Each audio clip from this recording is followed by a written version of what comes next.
Morning students, मैं Rishiraj Yadav, team CLC की इस ऑनलाइन एंड डिजिटल प्लेटफॉर्म पर आप सभी का वेलकम करता हूं। अभी तक जो मैंने डिस्कशन किया, फर्स्ट लेक्चर में मैंने आपको बताया था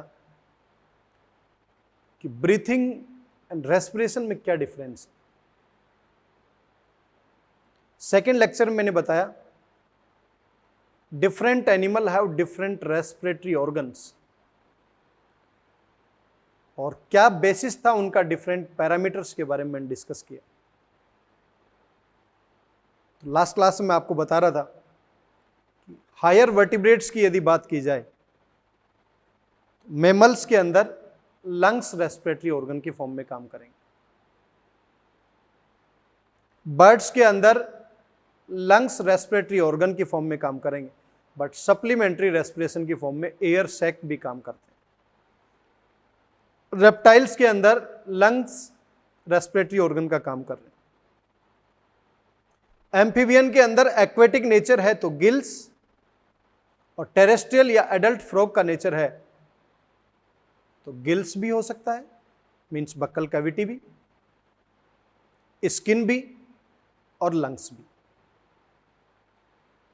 क्लियर? स्किन से रेस्पायर करेगा तो उसको नाम देंगे क्यूटेनियस, बक्कल कैविटी से करेगा तो बक्कोफेरेंजियल, और लंग्स से करेगा तो pulmonary. Bony fishes, cartilaginous fishes, जितने भी फिशेज हैं या लार्वल फॉर्म ऑफ एम्फीबियन जो है, उनकी रेस्पिरेटरी ऑर्गन है गिल्स। लोअर इन्वर्टिब्रेट की बात की जाए, पॉरीफेरन या स्पॉन्जेज, सिलेंट्रेटा, टीनोफोरा या प्लेटी एल्मेंथीज में जनरल बॉडी सरफेस से सिंपल डिफ्यूजन से गैसेस का एक्सचेंज होता है। It means there is no specific respiratory organ are there.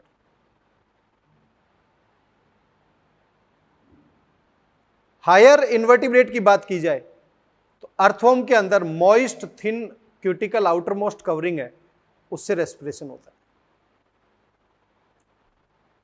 Aquatic arthropods की बात की जाए, प्रोन है, या मोलस्क यूनियो की बात की जाए तो वहां पर गिल्स रेस्पिरेटरी ऑर्गन की फॉर्म में हाईली वेस्कुलराइज स्ट्रक्चर है।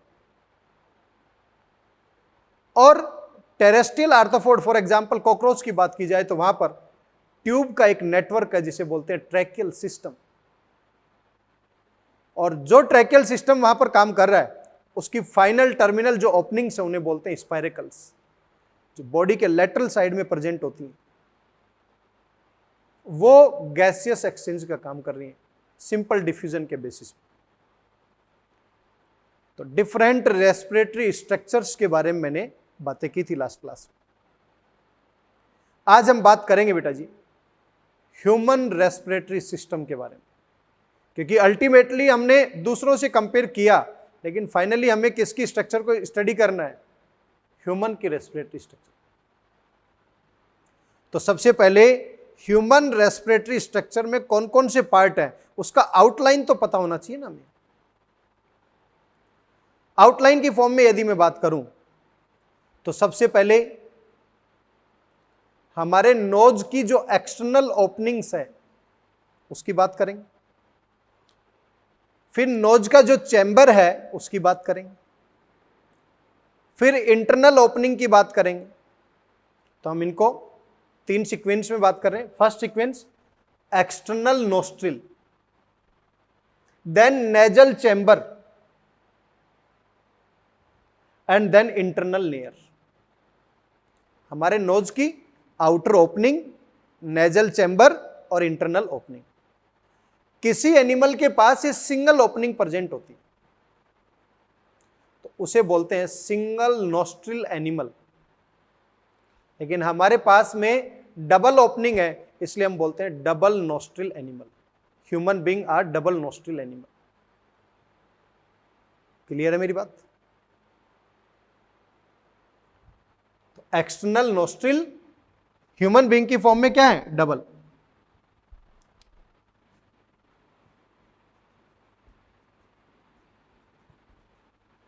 Then nasal chamber, then internal layer. अब फाइनली एक पार्ट आएगा और अंदर की तरफ जाएंगे तो फूड और एयर के लिए एक कॉमन पाथवे है जिसे हम बोलते हैं फेरिंग्स। उस फेरिंग्स का एक पार्ट कॉमन, एक पार्ट ओरल कैविटी में ओपन होगा, एक पार्ट नेजल कैविटी में। तो हम ये कह सकते हैं ये पार्ट कॉमन, एक पार्ट नेजल में गया, एक पार्ट ओरल में गया। ये फेरिंग्स का पार्ट, जो नेजल में गया उसे नाम दे दिया नेजोफेरिंग्स, और जो ओरल पार्ट में गया उसे नाम दे दिया ओरोफेरिंग्स। क्लियर है बेटा? तो नेजोफेरिंग्स ये किसके लिए पार्ट है? एयर के लिए। ओरोफेरिंग्स ये किसके लिए पार्ट है?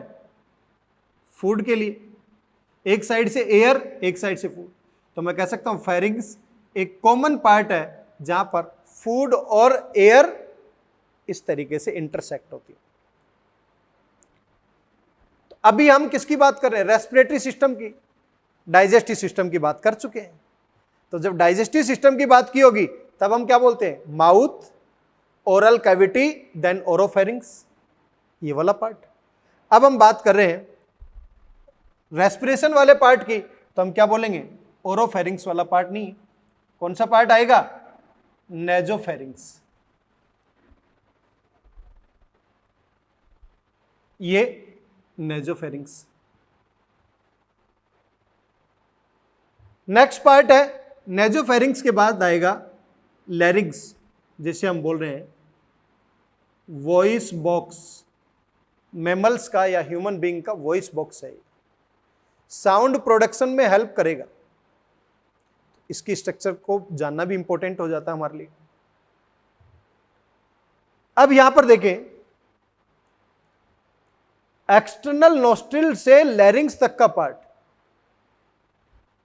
वो इससे ऊपर है। क्लियर? अब हम बात करें उसके बाद वाला पार्ट कौन सा है, तो ट्रेकिया। ये वाला पार्ट आ गया बेटा ट्रेकिया। क्लियर है मेरी बात? मीन्स एक्सटर्नल नोस्ट्रिल से हम ट्रेकिया की तरफ आगे बढ़े तो हमारे पास में स्ट्रक्चर वाइज यदि देखा जाए तो कितनी स्ट्रक्चर आई? External nostril, then nasal chamber, then internal layer, then nasopharynx और देन ट्रेकिया। लेकिन बात ध्यान रहे, यहां पर एक ओपनिंग होगी ना। इस ट्रेकिया में जब ओपनिंग होती है उस ओपनिंग को बोलते हैं ग्लोटिस। ट्रेकिया में जो ओपनिंग आएगी उसे क्या बोलेंगे बेटा जी? ग्लोटिस। तो मैं कह सकता हूं इस लैरिंग्स के ऊपर जो ओपनिंग प्रेजेंट होगी यहां पर वो क्या होगी? ग्लोटिस। और डाइजेस्टिव सिस्टम में आपने पढ़ा होगा जो ईसोफेगस की ओपनिंग है उसको बोलते हैं गलेट। लेकिन यहां पर रेस्पिरेटरी पैसेज की ओपनिंग को क्या बोला? ग्लोटिस। और ग्लोटिस को ऊपर से कवर करने के लिए स्ट्रक्चर प्रेजेंट होती है उसे बोलते हैं एपिग्लोटिस। जब हम खाना खा रहे हैं, खाने का कोई भी फूड मटेरियल हमारे रेस्पिरेटरी पैसेज में नहीं जाना चाहिए, इसलिए उस ग्लोटिस को कवर करने के लिए एपिग्लोटिस भी होना चाहिए। क्लियर? इसका मतलब इस ग्लोटिस को कवर करने के लिए यहां पर क्या होना चाहिए? एपिग्लोटिस।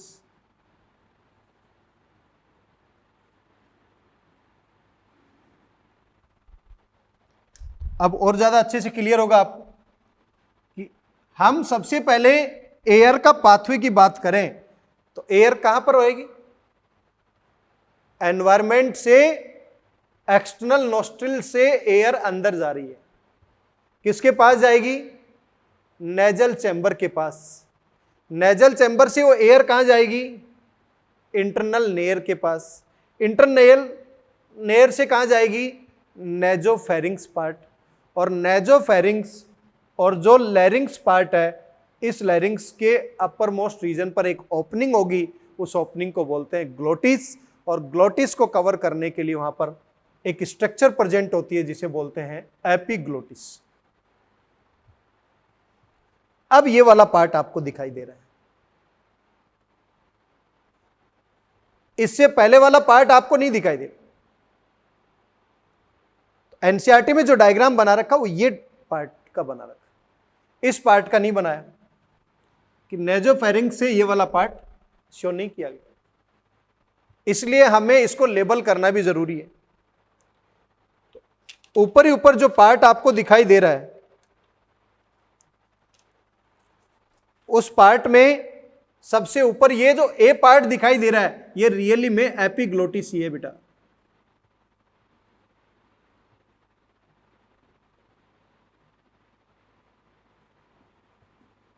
क्लियर? ये सभी चीजें इसलिए डिस्कस कर रहा हूं कि आपको एयर का पाथवे पता होना चाहिए, एयर कहां से जा रही है, कहां पर जाएगी, उस एयर का रियल गैसियस एक्सचेंज कहां पर होगा। क्लियर है मेरी बात?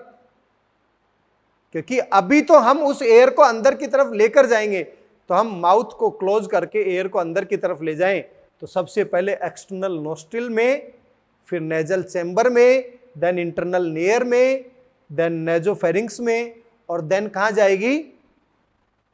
ये जो कवर आपको दिखाई दे रहा है, ये है एपिग्लोटिस, और जिसको कवर करेगा वो एक माइन्यूट ओपनिंग है, उसे क्या बोलेंगे? ग्लोटिस। तो यदि कंपेयर करूं, ये हमारा डाइजेस्टिव ट्रैक्ट का पार्ट है और ये हमारा रेस्पिरेटरी ट्रैक्ट का पार्ट। तो रेस्पिरेटरी ट्रैक्ट के ऊपर तो क्या है? एपिग्लोटिस। जिसके ऊपर एपिग्लोटिस लगा हुआ है, तो इस ओपनिंग को क्या बोलेंगे बेटा? ग्लोटिस।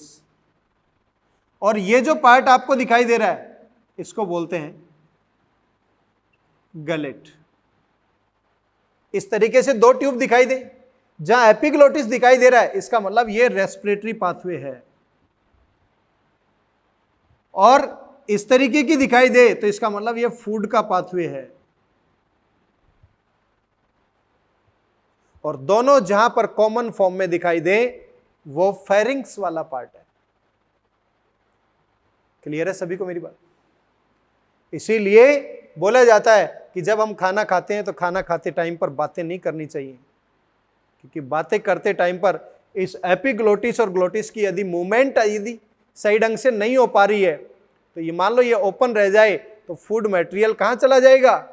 हमारे रेस्पिरेटरी पाथवे में चला जाएगा। और कई बार आपने देखा भी होगा, खाना एक ही टेबल पर 2-3 लोग बैठकर खाना खा रहे हैं, यदि वो बात करते रहे तो अचानक से धसका सा लगता है, अचानक से खांसी आना शुरू हो जाती है। क्यों ऐसा हुआ? क्योंकि एपिग्लोटिस के प्रॉपर क्लोज ना होने की वजह से ऐसे हुआ। कुछ फूड मटेरियल विंड पाइप के अंदर, हमारे किसके अंदर चला गया? रेस्पिरेटरी पाथवे के अंदर चला गया, जिससे रेस्पिरेटरी पाथवे में इरिटेशन हो गई, वो धसके के साथ में बाहर आ जाएगा। क्लियर है मेरी बात? तो अब इस पार्ट को लेबल करते रहें, क्योंकि लेबलिंग से रिलेटेड क्वेश्चन आ सकता है। सबसे ऊपर जो आपको दिखाई दे रहा है वो बेटा ए पार्ट जो मैंने लेबल किया है वो एपिग्लोटिस है। एपिग्लोटिस किसका पार्ट है? लैरिंग्स का अपर मोस्ट पार्ट है। इसका मतलब उसके बाद वाला ये पार्ट है, ये क्या है? लैरिंग्स।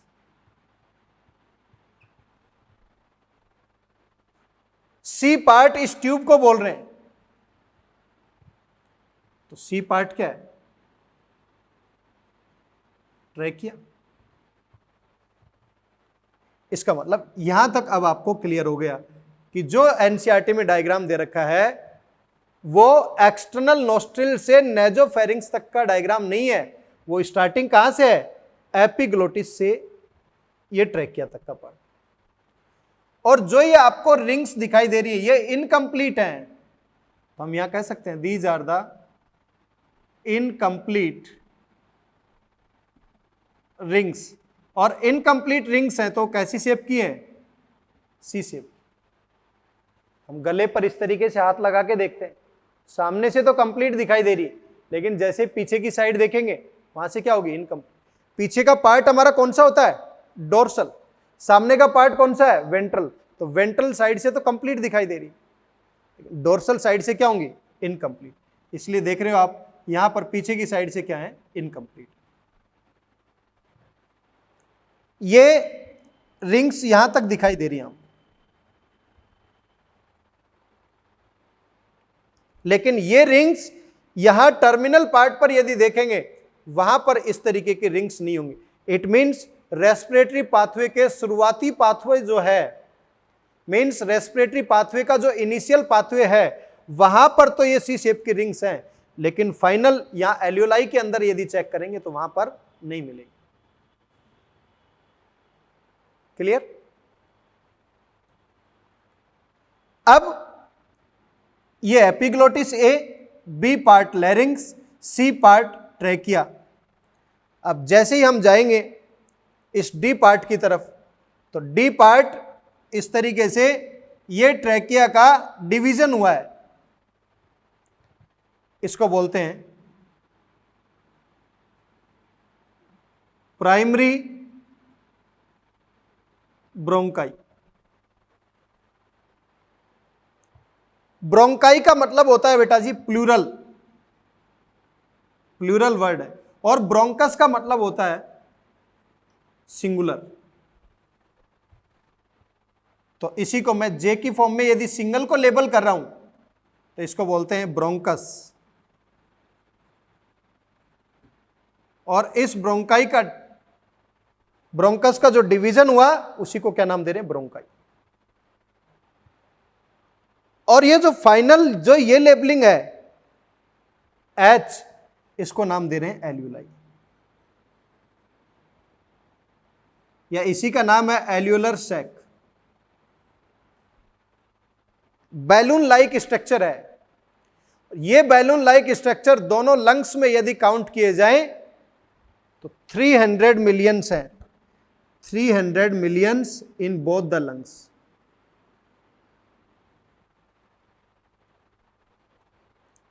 नीचे की साइड ये पार्ट दिखाई दे रहा है, ये डोम शेप में जो पार्ट दिखाई दे रहा है ये है डायफ्राम,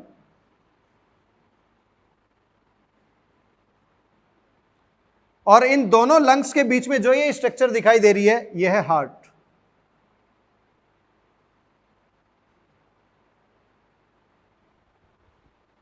हार्ट की लोकेशन पता लग गई, डायफ्राम की लोकेशन भी पता लग गई, और एपिग्लोटिस से एयर सैक तक का पार्ट हमें पता लग गया, लेकिन बीच में ये पार्ट भी है।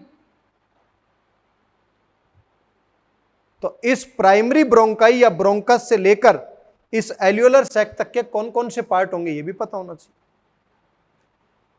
तो ये ब्रोंकाई से मैंने डायरेक्टली एल्यूलाई को लेबल किया, तो बीच में क्या है, ये प्राइमरी ब्रोंकाई, तो ये सेकेंडरी और ये टर्सरी। तो मैं कह सकता हूं ये सेकेंडरी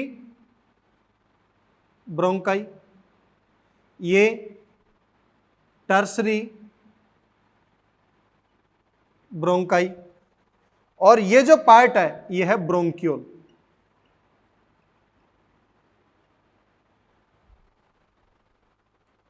हर एक चीज को यहां पर लेबल करके शो नहीं कर सकते, इसलिए मैंने अलग फॉर्म में लीनियर वाइज आपको बनाकर बताया।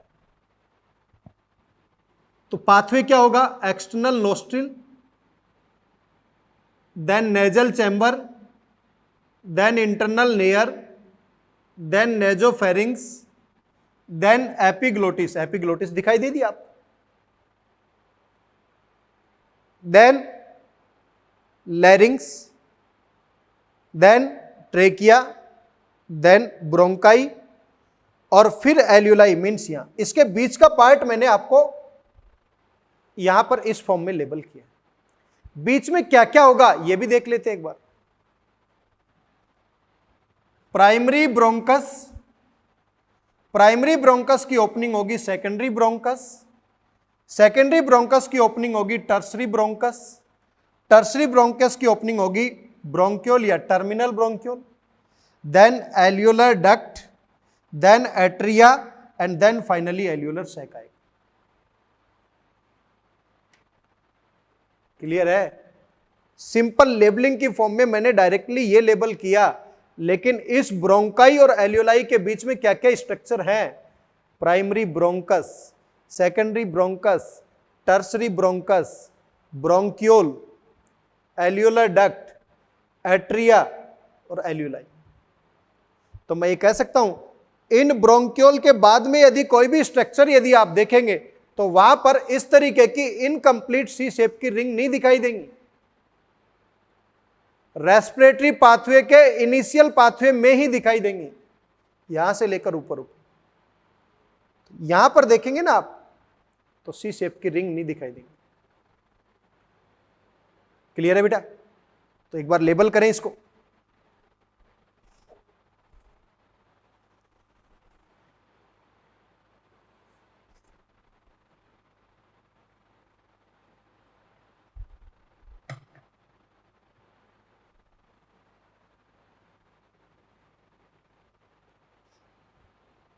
अब आपसे पूछ लिया जाए एयर कहां से एंटर करेगी और कहां तक जाएगी, कहां पर उसका गैसियस एक्सचेंज पॉसिबल होगा?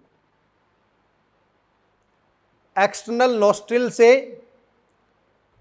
नेजल चैम्बर में एयर जाएगी, नेजल चैम्बर से वो एयर इंटरनल नेयर में आएगी, इंटरनल नेयर से वो नेजोफेरिंग्स में, देन एपिग्लोटिस ओपन, ग्लोटिस से एयर कहां चलेगी? ट्रैकिया में, ट्रैकिया से primary bronchi, secondary, tertiary, bronchiole. यहां तक उस पार्ट का कोई भी गैसियस एक्सचेंज पॉसिबल नहीं हुआ, इसलिए इस पार्ट को, जो शुरुआती पार्ट है, जो इनिशियल पार्ट है, उसको बोलते हैं conducting part of respiratory pathway, क्योंकि वहां पर तो एयर का केवल कंडक्शन हुआ है। लेकिन ये जो पार्ट है एल्यूलाई वाला, यहां पर गैसियस एक्सचेंज पॉसिबल होगा। याद करो मैंने स्टेप्स बताए थे रेस्पिरेशन, उसमें पहला स्टेप बताया था ब्रीदिंग, दूसरा स्टेप्स बताया था डिफ्यूजन बिटवीन एल्यूलाई एंड ब्लड। तो इस एल्यूलाई और ब्लड में मींस गैसियस एक्सचेंज कहां पर पॉसिबल होगा? इस रीजन पर। इसको बोलते हैं एक्सचेंजिंग पार्ट। इसका मतलब इस पूरे पार्ट को, मैं एक प्लांट ले लेता हूं, कोई भी एक ट्री ले लेता हूं, उस ट्री में नीचे नीचे आप क्या देखेंगे? रूट, फिर क्या देखेंगे? स्टेम, फिर क्या देखेंगे? ब्रांचिंग, और फिर क्या देखेंगे? लीव्स। उसी को उल्टा कर दो, रूट, फिर स्टेम, फिर branching, more branching and then leaf. उसको उल्टा ही तो कर दिया हमने। यहां ये मान लो रूट सिस्टम है, यहां मान लो स्टेम है, फिर branching, more branching, more branching. इसीलिए इस स्ट्रक्चर को रेस्पिरेटरी ट्री भी बोलते हैं बेटा जी, क्योंकि एक ट्री का जस्ट अपोजिट पार्ट कर दिया। तो इस पूरे रेस्पिरेटरी ट्री को दो पार्ट में क्लासिफाई कर लेते हैं हम। एक पार्ट होगा कंडक्टिंग पार्ट और दूसरा पार्ट होगा गैसियस एक्सचेंजिंग पार्ट। क्लियर है यहां तक सभी को? क्लियर है? ठीक है, तो बेटा सभी ने लेबल किया यहां तक?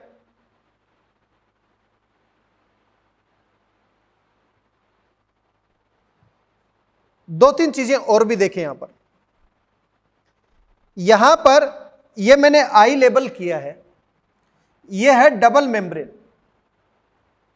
तो मैं कह सकता हूं ये लंग्स, इस लंग्स को डबल मेम्ब्रेन कवर की रिक्वायरमेंट है। इन मेम्ब्रेन को बोलते हैं प्लूरल मेम्ब्रेन्स।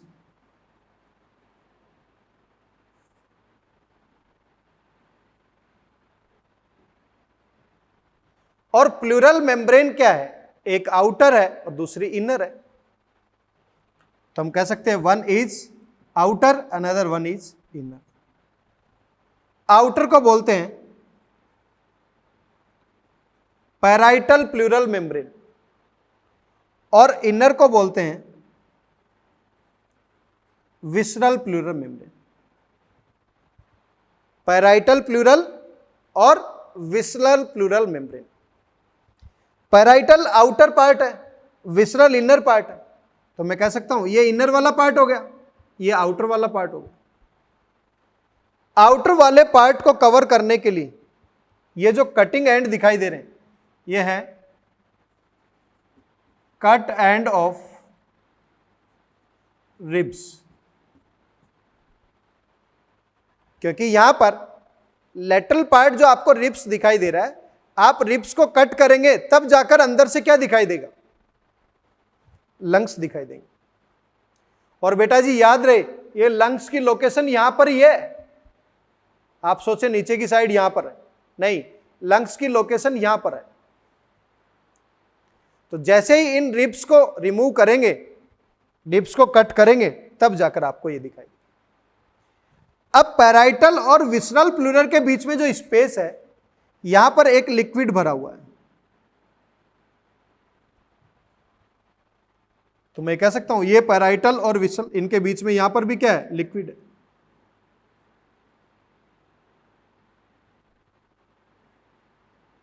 इस लिक्विड को बोलते हैं प्लूरल फ्लूइड। क्या बोल रहे हैं इसको, प्लूरल फ्लूइड। अब बेटा जी आपको यह भी पता होना चाहिए कि ये प्लूरल फ्लूइड प्लूरल मेम्ब्रेन्स के बीच में जो फिलअप है, इसका रोल क्या है। जब भी ब्रीथिंग मैकेनिज्म होगी, ऑब्वियसली लंग्स एक्सपेंड कॉन्ट्रैक्ट होंगे। जब इस तरीके की एक्टिविटी हो रही है, ऑब्वियसली आपको यह भी पता होना चाहिए, ऐसी एक्टिविटी में फिजिक्स में आपने पढ़ा होगा, फ्रिक्शन होने का बहुत बड़ा चांस होता है। फ्रिक्शन से क्या होगा, लंग्स की मेम्ब्रेन के ऊपर डैमेज आ सकता है। उस डैमेज को प्रिवेंट करना है हमें। डैमेज को प्रिवेंट करना है तो कैसे प्रिवेंट किया जाएगा, डैमेज को प्रिवेंट करना है तो दोनों के बीच में ऐसा लिक्विड फिलअप कर दिया जाए जो लुब्रिकेंट की तरह काम करता है, जिससे वो फ्रिक्शन को प्रिवेंट करेगा। तो इस प्लूरल फ्लूइड का मेन फंक्शन क्या है, it lubricate the pleural membrane. ये जो प्लूरल फ्लूइड है, तो मैं कह सकता हूं प्लूरल फ्लूइड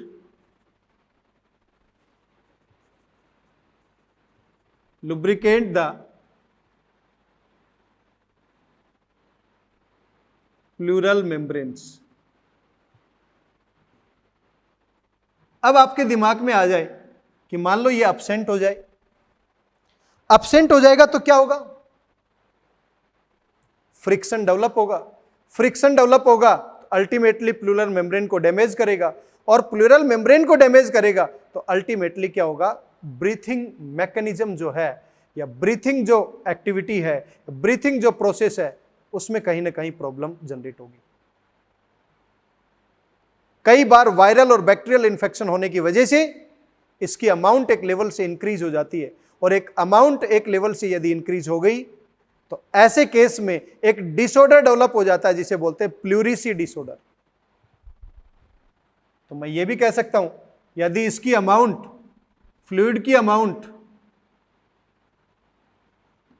इंक्रीज हो जाए किसी भी डिसऑर्डर की वजह से, तो कौन सा डिसऑर्डर डेवलप करेगी, प्लूरिसी डिसऑर्डर। मींस वायरल और बैक्टीरियल इंफेक्शन की वजह से यदि इसकी अमाउंट इंक्रीज हो गई तो ब्रीथिंग में पेन होना स्टार्ट हो जाएगा। क्लियर है मेरी बात। इसका मतलब हमारे लंग्स को प्रोटेक्ट करने के लिए यहां पर ड्यूअल मेम्ब्रेन है। Outer most is parietal pleura, inner one is visceral pleura, और दोनों प्लूरल मेम्ब्रेन के बीच में जो लिक्विड फिलअप है उसे बोल रहे हैं प्लूरल फ्लूइड। और प्लूरल फ्लूइड का मेन फंक्शन है लुब्रिकेंट्स की तरह बिहेव करना, मीन्स ऑफ फ्रिक्शन को प्रिवेंट करता है। क्लियर है मेरी बात? नेक्स्ट पॉइंट देखें, हम इस पूरी स्ट्रक्चर में पाथवे को स्टडी किया है। इस पाथवे में हमें यह पता होना चाहिए कि कौन सा पार्ट रेस्पिरेटरी पाथवे का या रेस्पिरेटरी ट्री का कंडक्टिंग पार्ट है और कौन सा पार्ट एक्सचेंजिंग पार्ट।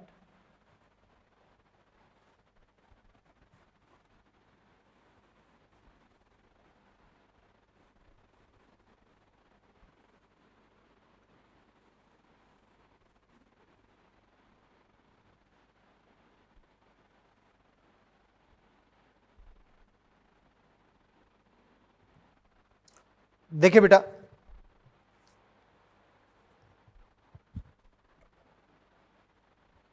ये जो आपको पार्ट दिखाई दे रहा है एक्सटर्नल नोस्ट्रिल से लेकर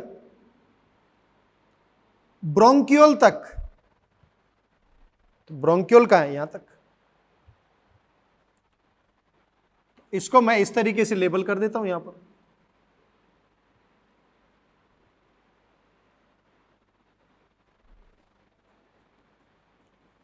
एक्सटर्नल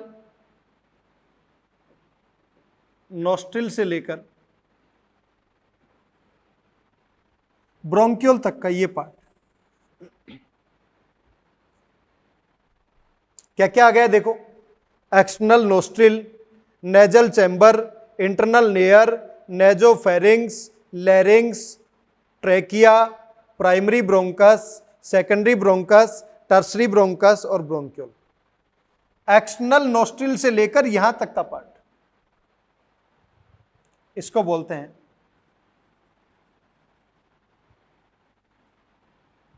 कंडक्टिंग पार्ट।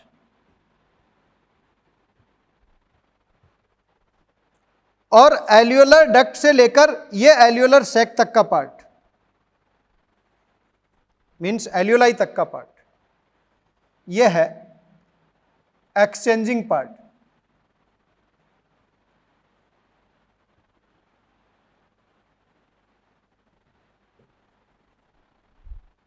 क्लियर है मेरी बात? तो ह्यूमन रेस्पिरेटरी सिस्टम के पाथवे को दो पार्ट में हमने डिवाइड कर दिया। One is conducting external nostril से ब्रोंकियल तक का पार्ट, और सेकंड पार्ट यहां से लेकर एल्यूलर सैक तक का part, this is exchanging part और दिस वन इज कंडक्टिंग। दोनों में डिफरेंस देखते हैं कि दोनों में क्या डिफरेंस है। फिर हम लंग्स के बारे में स्टडी करेंगे, लंग्स कैसे दिखाई देते हैं, इंटरनल स्ट्रक्चर में कैसे दिखाई देते हैं, दोनों का कितना वजन है, दोनों का कितना वेट है, इन सब के बारे में बात करेंगे। पहले यह देख लेते हैं कि इस रेस्पिरेटरी पाथवे का कंडक्टिंग पार्ट का रोल क्या है और एक्सचेंजिंग पार्ट का रोल क्या है।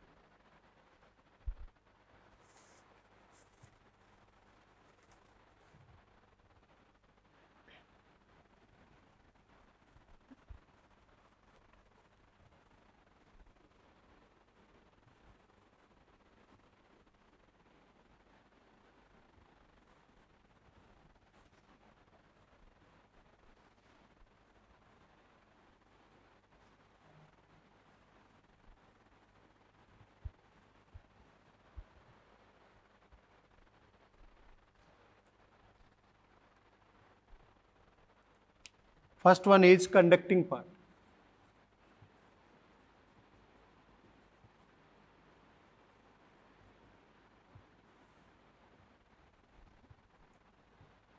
Second one is exchanging part.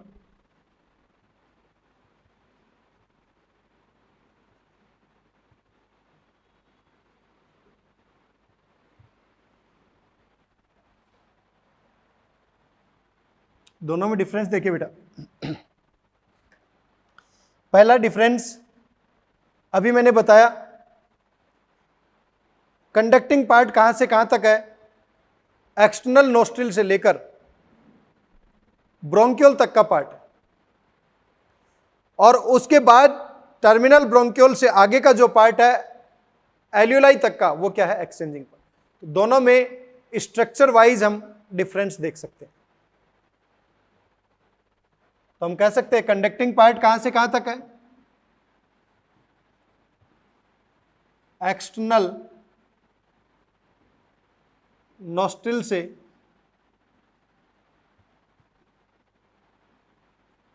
Bronchioles तक का पार्ट। तो एक्सचेंजिंग पार्ट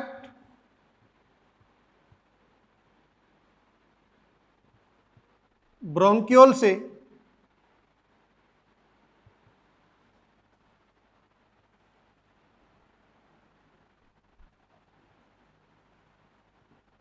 एल्यूलाई या एल्यूलर सैक। पार्ट डिसकंटिन्यू ना हो, इसकी वजह से मैंने एक पार्ट ये डिफाइन कर दिया और दूसरा पार्ट यहां से स्टार्ट करके टर्मिनल तक कर दिया। क्लियर है मेरी बात? सेकंड डिफरेंस, एक्सचेंजिंग पार्ट में मेन फंक्शन होगा site of exchange, it is the main site of diffusion. तो मैं कह सकता हूं it is the main site for diffusion of gases. Means मैं ये कह सकता हूं कि ये डायरेक्टली एक्सचेंज करेगी। एक्सचेंज कैसे?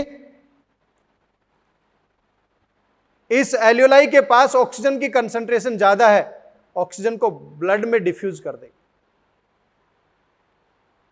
CO2 का लेवल कम है, ब्लड के पास CO2 का लेवल ज्यादा है, तो ब्लड से CO2 को ले लेगी। जो CO2 एल्यूलाई में आ गई वो बाहर चली जाएगी, एटमॉस्फेयर से ऑक्सीजन एल्यूलाई के अंदर चली गई। तो main site for diffusion of gases क्या है? एक्सचेंजिंग पार्ट का मेन रोल है। डिफ्यूजन ऑफ गैसेज में कह सकता हूं O2 एंड CO2 का पॉसिबल हो गया। O2 and CO2। तो बेटा कंडक्टिंग पार्ट में क्या क्या होगा? It conduct air from external nostril up to bronchiole. It conduct air from external nostril to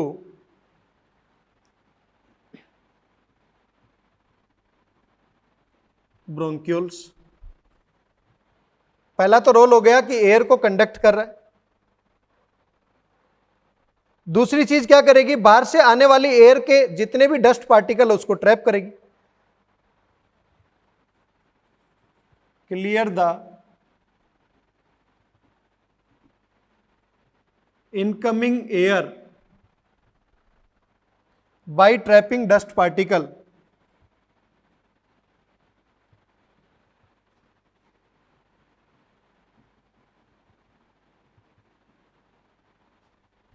याद रहे बेटा जी, ये एयर को प्यूरिफाई नहीं कर रही है, एयर को क्लियर कर रही है कि उसमें जितने भी डस्ट पार्टिकल आएंगे उनको रिमूव कर सकती है। उस एयर को प्योर नहीं कर सकती। उस एयर में धुआं है, धुआं भी जाएगा, लेकिन डस्ट पार्टिकल है उसको बाहर ट्रैप कर लेगी। नेक्स्ट डिफरेंस, जो भी इनकमिंग एयर है उसको ह्यूमिडिफाई करेगी, makes the incoming air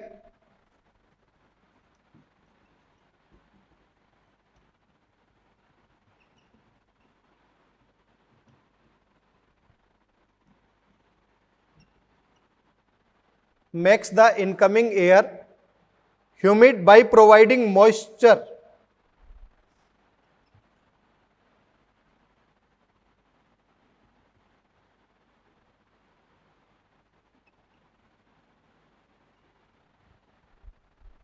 clear? Next, it brings the temperature of air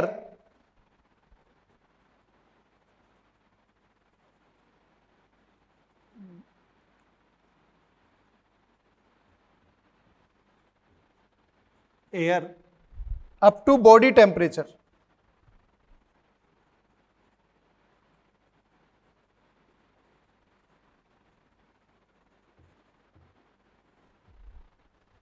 देखिए बेटा, मेजर रोल क्या क्या मैंने बताया है। आपसे पूछा जाए कंडक्टिंग पार्ट कौन सा है, तो रेस्पिरेटरी ट्री का कंडक्टिंग पार्ट है एक्सटर्नल नोस्ट्रिल से लेकर टर्मिनल ब्रोंक्यूल तक। टर्मिनल ब्रोंक्यूल से आगे का जो पार्ट होगा वो एक्सचेंजिंग पार्ट। इस कंडक्टिंग पार्ट का रोल क्या है? एयर को बाहर से कंडक्ट करके ब्रोंक्यूल तक ले जाना।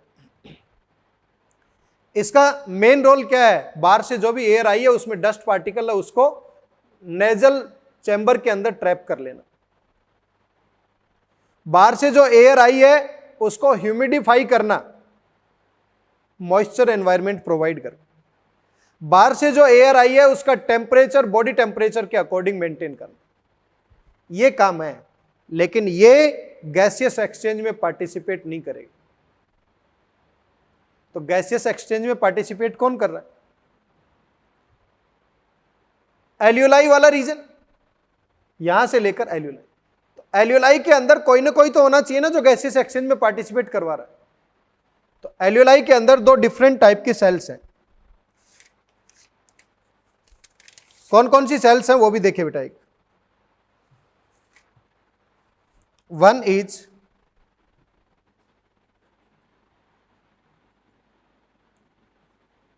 टाइप 1, इसी को बोलते हैं न्यूमोसाइट्स फर्स्ट।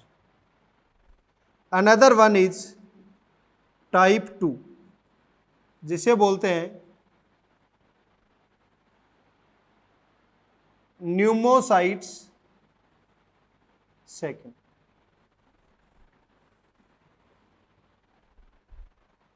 किसके अंदर प्रेजेंट है ये सेल?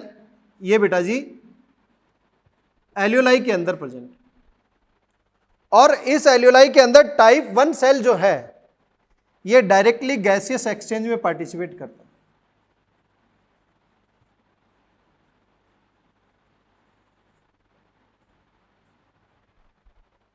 जबकि टाइप 2 सेल जो है ये एक फॉस्फोलिपिड डीपीसीसी या इसे बोलते हैं लेसिथिन, ये रिलीज करता है। मीन्स एल्यूलाई के अंदर दो डिफरेंट टाइप की सेल हैं। वन इज टाइप 1 जिसका मेन रोल क्या है? डायरेक्टली गैस एक्सचेंज में पार्टिसिपेट करना। सेकेंड वन इज टाइप 2 जिसका मेन रोल है लेसिथिन रिलीज करना। ये लेसिथिन रिलीज करेगा, इसका रोल क्या है?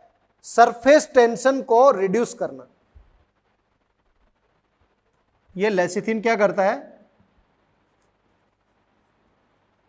सरफेस टेंशन को रिड्यूस करता है। सरफेस टेंशन को रिड्यूस करता है, इसीलिए इसको बोलते हैं सरफेक्टेंट। आपसे क्वेश्चन पूछ लिया जाए सरफेक्टेंट कौन सी सेल रिलीज करती है? एल्यूलाई के अंदर टाइप 2 या न्यूमोसाइट सेकंड सेल्स हैं वो रिलीज करती है। और ये एक टाइप की एपिथेलियल सेल है बेटा।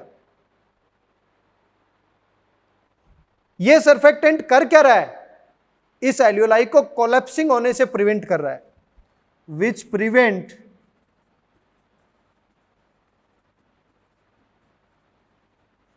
एल्यूलाई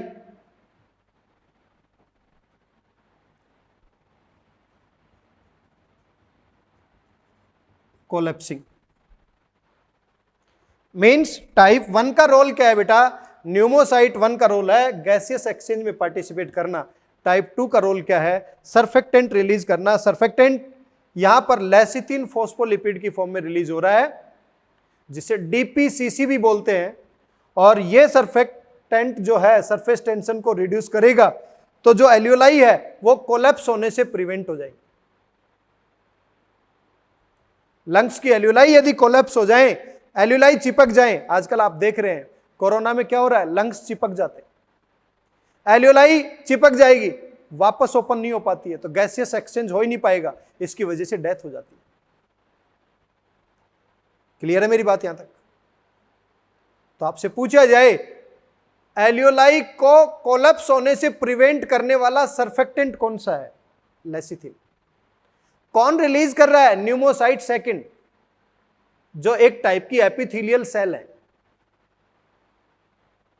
क्लियर है? तो न्यूमोटाइप सेकंड जो है और ये फर्स्ट जो है, ये क्या है? एक टाइप की एपिथेलियल सेल है बेटा।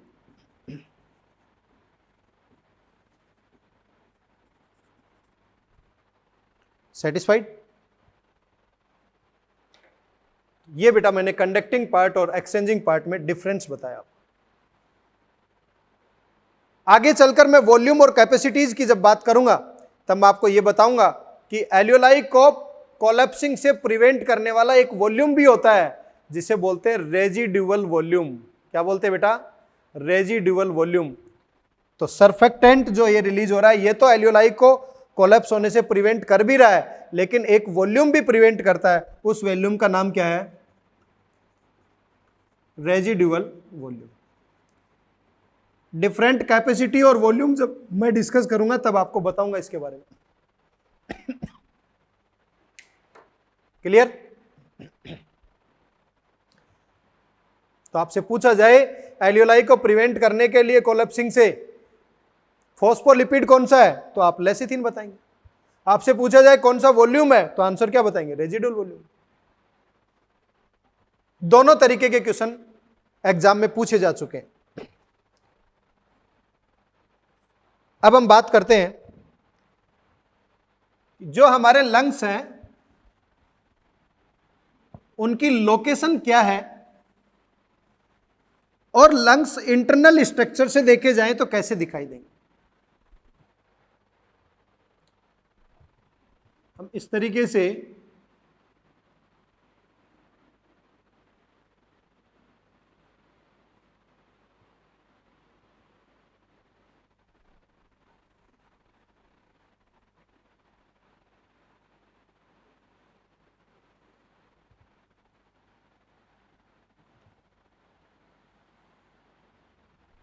आउटलाइन की फॉर्म में लंग्स को देखने की कोशिश कर रहे हैं।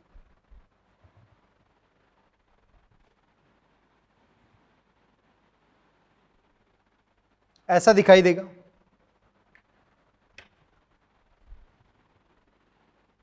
ऐसा दिखाई देगा। हमारे केस में ये वाला पार्ट हम बोलेंगे राइट, ये वाला पार्ट बोलेंगे लेफ्ट। तो मैं कह सकता हूं ह्यूमन बीइंग के अंदर 1 पेयर ऑफ लंग्स प्रेजेंट होते हैं। 1 पेयर ऑफ लंग्स कैसे कलर के हैं? पिंकिश है। ये कौन सा पार्ट है? राइट। और ये कौन सा पार्ट है? लेफ्ट। राइट के अंदर 3 डिफरेंट चैम्बर दिखाई देंगे, 1 2 3। लेफ्ट के अंदर 1 2। ये पोर्शन किसका है? डायफ्राम का। अब जो राइट में 3 अलग अलग पार्ट हैं उसे नेम क्या देते हैं? सुपीरियर लोब, मिडल लोब और इंफीरियर लोब। क्या नाम देंगे? सुपीरियर, मिडल और इंफीरियर। सुपीरियर लोब,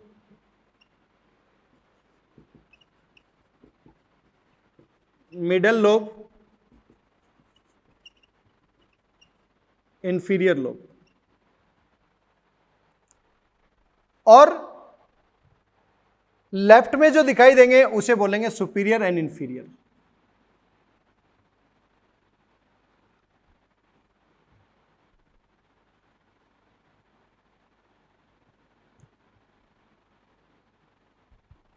ठीक है बेटा?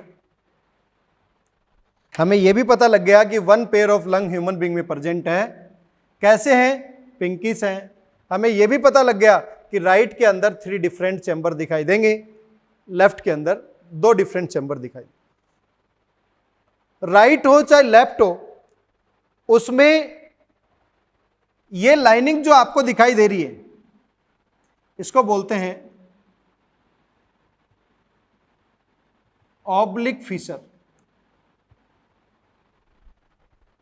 और यहां पर भी ये लाइनिंग जो आपको दिखाई दे रही है, इसको बोलते हैं oblique feature.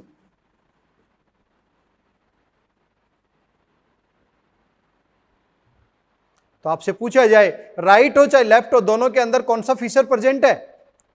Oblique feature present. लेकिन 1 और 2 चैम्बर को सेपरेट करने के लिए ये जो फीचर प्रेजेंट है, ये केवल राइट में प्रेजेंट है, जिसे बोलते हैं हॉरिजॉन्टल फीचर। क्वेश्चन पूछ सकता है horizontal feature present in right lung, oblique feature present in right and left both. इस तरीके से हॉरिजॉन्टल और ऑब्लिक फीचर से यहां 3 कंपार्टमेंट हैं, तो मैं कह सकता हूं सुपीरियर और मिडल को सेपरेट करने के लिए हॉरिजॉन्टल, मिडल को इंफीरियर से सेपरेट करने के लिए ऑब्लिक फीचर। यहां पर सुपीरियर को इंफीरियर से सेपरेट करने के लिए ऑब्लिक फीचर। पेयर की फॉर्म में प्रेजेंट है, लेकिन दोनों का यदि वजन देखा जाए तो वजन भी दोनों का अलग अलग है। एक का वजन 625 ग्राम की फॉर्म में, और दूसरे का वजन 565 ग्राम की फॉर्म। इसका मतलब दोनों लंग्स में भी यदि कंपेयर किया जाए तो दोनों का वेट अलग अलग मिलेगा। क्लियर है मेरी बात? यहां तक क्लियर है सभी को? दोनों के ऊपर कवरिंग भी प्रेजेंट है, तो मैं कह सकता हूं इसके ऊपर आउटर मोस्ट जो कवरिंग है उसे बोलते हैं पैराइटल प्लूरा, और जो इनर मोस्ट है उसे बोलते हैं विसरल। और दोनों के बीच में जो लिक्विड है, लुब्रिकेंट का जो काम करेगा, उसे बोल रहे हैं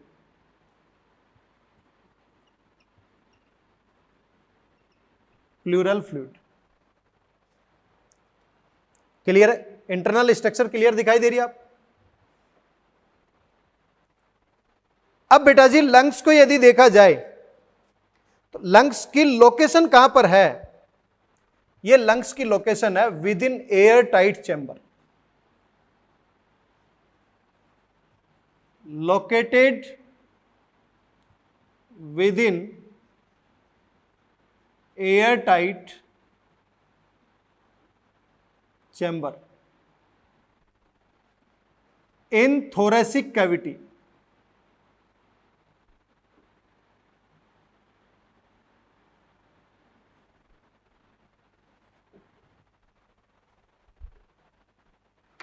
ध्यान से समझे इस पॉइंट को। एयर टाइट चैम्बर एक ऐसा चैम्बर है जिसमें सभी सरफेस हैं, लेटरल सरफेस भी है, डोर्सल सरफेस भी है, वेंट्रल सरफेस भी है, अपर सरफेस भी है, लोअर सरफेस भी। एक ऐसा चैम्बर है, उस चैम्बर को बोल रहे हैं एयर टाइट चैम्बर। उस चैम्बर की लोकेशन क्या है? Thoracic cavity. इसका मतलब हमारा थोरेसिक रीजन तो यही है। इस थोरेसिक कैविटी के अंदर एयर टाइट चैम्बर के अंदर इसकी लोकेशन है, located with in air tight chamber in thoracic cavity. तो पहले उस एयर टाइट चैम्बर की बात भी कर लेते हैं। एयर टाइट चैम्बर जो थोरेसिक कैविटी के अंदर है, उसके अलग अलग पार्ट होंगे। Dorsal part, ventral part, lateral part, anterior part, posterior part. अभी मैंने बताया ये जो अपर पार्ट ये लोअर पार्ट, इसको मैं एंटीरियर मान लेता हूं, इसको पोस्टीरियर। तो एंटीरियर पार्ट में क्या आएगा? Neck and clavicle bone. इसको पोस्टीरियर मान रहा हूं, इसमें क्या आएगा?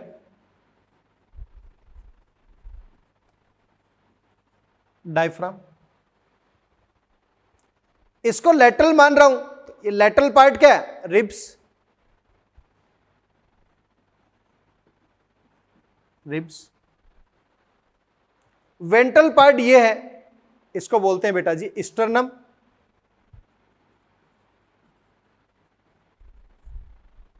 और डोर्सल पार्ट ये है, इसे बोल रहे हैं वर्टिब्रल कॉलम।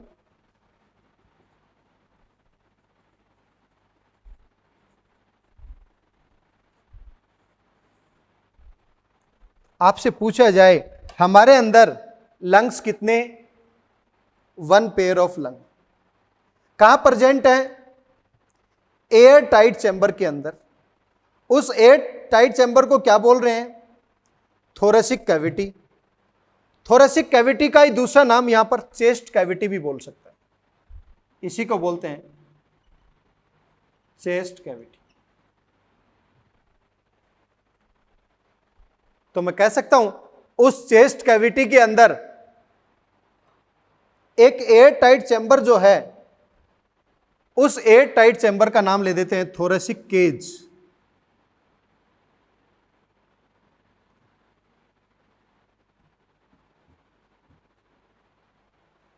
उस केज की अलग अलग सरफेस हैं, डोर्सल भी है, वेंट्रल भी है, लेटरल भी है, एंटीरियर भी है और पोस्टीरियर। तो थोड़ी देर के लिए आप एक चीज समझने की कोशिश करना कि इस थोरेसिक केज को मैं बनाकर दिखाता हूं, वहां पर लंग्स की लोकेशन होगी उसके अंदर।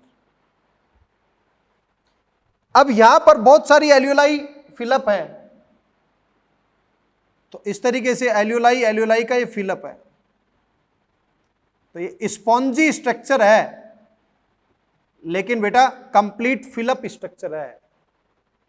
स्पॉन्जी तो है, लेकिन अंदर इसके गैप नहीं है। 300 मिलियंस ऑफ एल्यूलाई प्रेजेंट है यहां पर। यह स्ट्रक्चर कहां पर प्रेजेंट है? इस थोरेसिक केज के अंदर। तो देखो एक सरफेस तो ये बन गई डायफ्राम। ऊपर कौन सी सरफेस आ जाएगी? ऊपर सरफेस आ जाएगी नेक और क्लेविकल। यहां पर कौन सी सरफेस आ जाएगी? वेंट्रल और डोर्सल। और यहां पर कौन सी सरफेस आ जाएगी? लेटरल। तो देखिए एक बार उसको भी बना लेते हैं।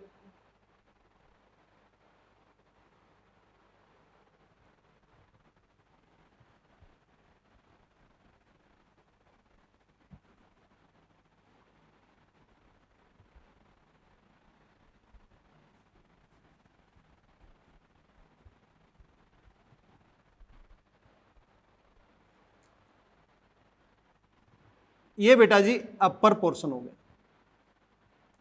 ये पोर्शन लोअर पोर्शन हो गया। अपर पोर्शन को नाम दे देते हम नेक रीजन या क्लेविकल बोन। इस पोर्शन को नाम दे देते हैं डायफ्राम।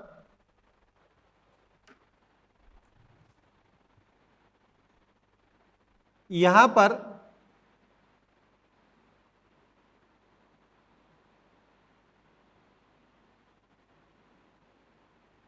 ये लंग्स की पोजीशन,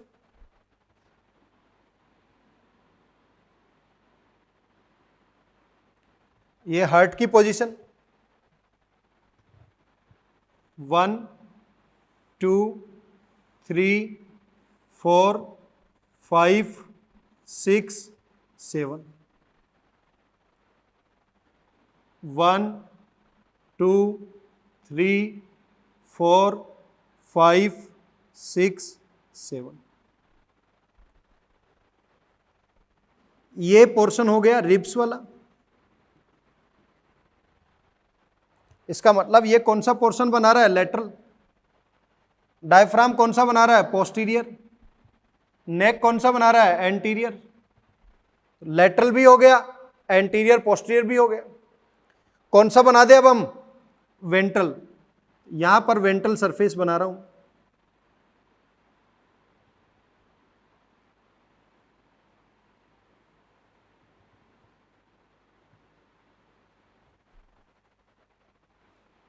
ये क्या है, स्टर्नम। और डोर्सल सरफेस इसी के पीछे होगी, डॉटेड लाइन से बना देता हूं।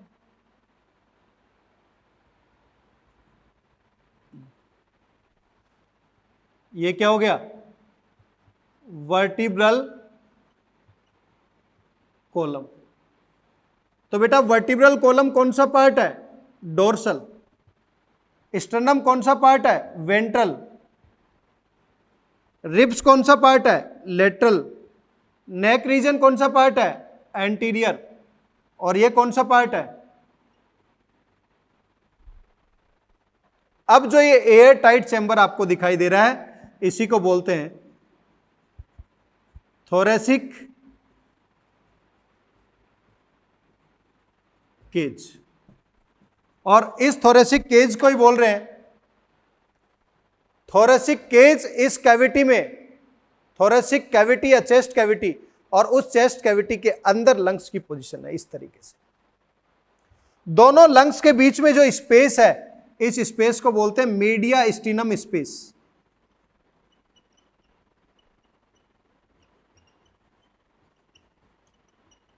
और इस मीडिया स्टीनम स्पेस के अंदर हार्ट की लोकेशन होगी बेटा। तो मैं कह सकता हूं इसी थोरेसिक कैविटी के अंदर लंग्स हैं, और लंग्स के बीच में जो स्पेस है, मीडिया स्टीनम स्पेस, उसके अंदर हार्ट की लोकेशन। हार्ट का जो ये पार्ट है, ये लेफ्ट की साइड में आपको एक नोच लाइक स्ट्रक्चर में दिखाई देगा।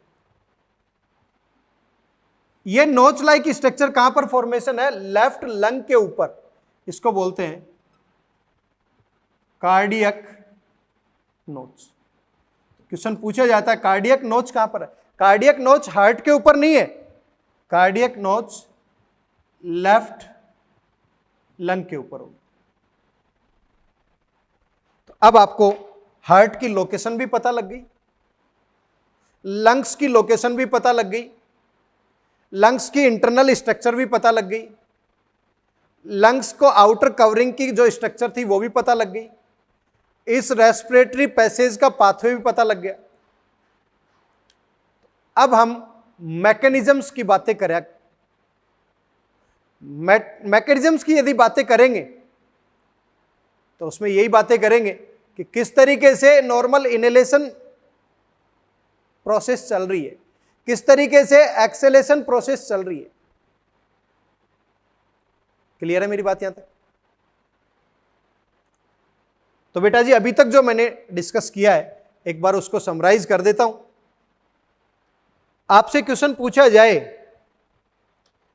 कि हमारे रेस्पिरेटरी ट्री के कौन कौन से पार्ट हैं, तो आप जनरली एक्सप्लेन करके ये बताएंगे रेस्पिरेटरी ट्री के दो पार्ट हैं। एक पार्ट कंडक्टिंग, एक्सटर्नल नोस्ट्रिल से लेकर ब्रोंकियोल तक का पार्ट है। दूसरा पार्ट टर्मिनल ब्रोंकियोल से लेकर एल्यूलर सैक तक का पार्ट। एक कंडक्टिंग हो गया, एक एक्सचेंजिंग। दोनों का फंक्शन देखा आपने। जो एक्सचेंजिंग पार्ट है वो केवल मेन साइट है डिफ्यूजन की, गैसियस एक्सचेंज की, जबकि कंडक्टिंग पार्ट का एक्सचेंजिंग में कोई रोल नहीं है, लेकिन टेम्परेचर को नॉर्मल बॉडी टेम्परेचर तक ले जाने में रोल है, उस एयर से डस्ट पार्टिकल को रिमूव करने में रोल है, उस एयर को ह्यूमिडिफाई करने में रोल है, लेकिन उसको प्यूरिफाई नहीं कर सकती है, क्लीन नहीं कर सकती है। फिर मैंने आपको यह बताया कि लंग्स की लोकेशन कहां पर है, एक थोरेसिक केज के अंदर है। थोरेसिक केज क्या है, थोरेसिक कैविटी के अंदर चेस्ट कैविटी के अंदर एक ऐसी केज लाइक स्ट्रक्चर है जिसकी सभी सरफेस है। फॉर एग्जाम्पल मैं ये कहूं कि हमारे पास एक चैम्बर है, तो उसकी सभी सरफेस कौन सी होंगी? छत है, फर्श है, साइड की दीवार है, आगे की दीवार है, पीछे की दीवार है, तो एक चैम्बर बन गया ना। इसी तरीके से हमारे थोरेसिक कैविटी के अंदर एक थोरेसिक केज लाइक एक चैम्बर है जिसे हम बोल रहे हैं एयर टाइट चैम्बर। उसके अंदर लंग्स की लोकेशन, लंग्स के बीच में जो स्पेस है मीडियास्टिनम स्पेस, उसमें हार्ट की लोकेशन है। क्लियर? इसीलिए आपने देखा होगा जो भी आर्मी पर्सन है, जो भी पुलिसमैन है, सभी लोग इस वाले पोर्शन के ऊपर बुलेट प्रूफ जैकेट लगाते हैं। क्यों ऐसा है? ये एयर टाइट चैम्बर है, सामने से कोई भी गोली यदि यहां पर लग जाएगी, कोई भी बुलेट आकर यहां पर लग जाएगी, तो उस एयर टाइट चैम्बर में क्या कर देगा बेटा? पंचर कर देगा। और एयर टाइट चैम्बर में यदि पंचर भी हो गया तो प्रॉपर प्रेशर ग्रेडियंट नहीं बन पाएगा, ब्रीथिंग डिस्टर्ब हो जाएगी, और सांस लेने में यदि डिस्टर्बेंस हो जाएगी, अल्टीमेटली उसकी क्या हो जाएगी? डेथ हो जाएगी। क्लियर है मेरी बात यहां तक? इसी के साथ साथ मैंने यह भी बताया कि जो एल्यूलाई है उसमें दो डिफरेंट टाइप की सेल्स हैं, उनका बहुत मेजर रोल है। टाइप 1 गैसियस एक्सचेंज में, टाइप 2 सर्फेक्टेंट रिलीज करना। सर्फेक्टेंट का मेन फंक्शन है सरफेस टेंशन को रिड्यूस करना, जिससे एल्यूलाई कोलैप्स होने से प्रिवेंट हो जाती है। वहां पर एक वॉल्यूम भी फिलअप होता है, रेजिडुअल वॉल्यूम, वो भी एल्यूलाई को कोलैप्स होने से प्रिवेंट करता है। क्लियर? दोनों लंग्स में इंटरनल स्ट्रक्चर में हमने देखा, एक का वजन 625 है, दूसरे का वजन 565 ग्राम। क्लियर? क्लियर है मेरी बात यहां तक? तो बेटा जी इस तरीके से कंडक्टिंग पार्ट क्या है, एक्सचेंजिंग पार्ट क्या है, उनमें डिफरेंस पता होना चाहिए। लंग्स की स्ट्रक्चर क्या है, लंग्स की लेबलिंग क्या है, उससे रिलेटेड भी आपको पता होना चाहिए। क्लियर? कुछ पॉइंट और मैं डिस्कस करूं कि बर्थ के टाइम पर यदि देखा जाए और एडल्ट के टाइम पर देखा जाए और ओल्ड एज में देखा जाए, तो लंग्स की स्ट्रक्चर में धीरे धीरे चेंजेज आते हैं। वो चेंजेस कुछ पार्टिकल्स के डिपॉजिट होने से चेंजेज आते हैं। ऐसा क्यों होता है? कई बार क्या होता है, कार्बोनेशियस मटेरियल जो भी होते हैं वो डिपॉजिट होने की वजह से, कोई भी कंपाउंड्स ऐसे होते हैं जैसे कि सिगरेट स्मोकिंग की वजह से, तो धीरे धीरे इनका कलर स्लाइटली चेंज हो जाता है एजिंग के अकॉर्डिंग। क्लियर है मेरी बात यहां तक? क्लियर है सभी को? तो एक बार नोट करें, जो मैंने थोरेसिक केज बनाया इसको,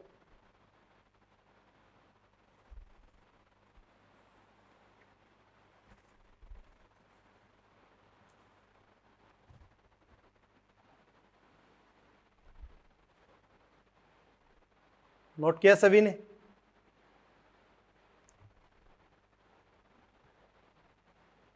तो बेटा आज के लिए इतना ही, नेक्स्ट क्लास में हम इसी को आगे कंटिन्यू करेंगे। तो इसमें एक स्ट्रक्चर है लैरिंग्स या वॉइस बॉक्स, उसके बारे में डिस्कस करेंगे, और फिर हम ये देखेंगे कि इस एयर टाइट चैम्बर के अंदर, थोरेसिक कैविटी के अंदर, चेस्ट कैविटी के अंदर प्रेशर को कैसे चेंज किया जाए, वॉल्यूम को कैसे चेंज किया जाए। जैसे जैसे प्रेशर और वॉल्यूम में चेंजेज आएंगे तो हम ब्रीथिंग मैकेनिज्म को इजी वे से एक्सप्लेन करने में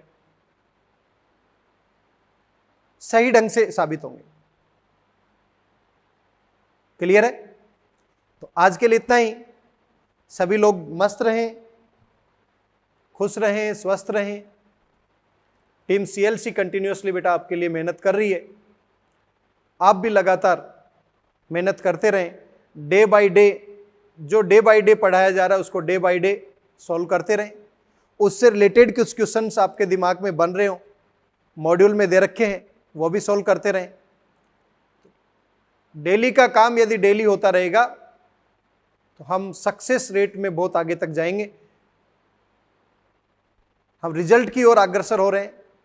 तो आज के लिए इतना ही। Thank you so much.